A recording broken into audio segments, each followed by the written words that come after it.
हर हर महादेव। महादेव का एक रूप ऐसा है जिसे पूरा संसार नीलकंठ के नाम से जानता है। लेकिन क्या आपने कभी सोचा है आखिर क्यों भगवान शिव ने विषपान किया और गले में ही उस विष को क्यों रोके रखा? यही है महादेव के नीलकंठ रूप का गूढ़ रहस्य। पुराणों के अनुसार जब देवता और असुर मिलकर समुद्र मंथन कर रहे थे तब अनेक अद्भुत रत्न निकले, लक्ष्मी जी, कामधेनु, अप्सराएं और अंत में अमृत। लेकिन अमृत से पहले समुद्र से निकला भयंकर हलाहल विष जो इतना घातक था कि पूरे ब्रह्मांड का अस्तित्व मिट सकता था। देवता और असुर दोनों ही उस विष को देखकर घबरा गए। कोई भी उसे छूने तक का साहस नहीं कर पाया।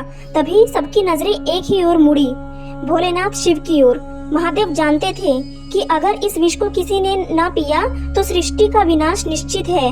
उन्होंने बिना एक पल गवाए विष को अपने कंठ में धारण कर लिया, लेकिन उन्होंने उसे न निगला न ही बाहर निकाला, बल्कि अपने गले में ही रोक लिया। यही कारण है कि उनका कंठ नीला पड़ गया और नीलकंठ कहलाए। लेकिन इसमें एक गहरी आध्यात्मिक सीख छिपी हुई है।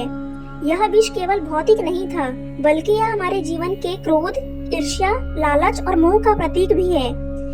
शिव हमें सिखाते हैं कि जीवन में विष तो आएगा, दुख, अपनापन, कठिनाइयाँ, लेकिन हमें उसे भीतर उतारना नहीं है।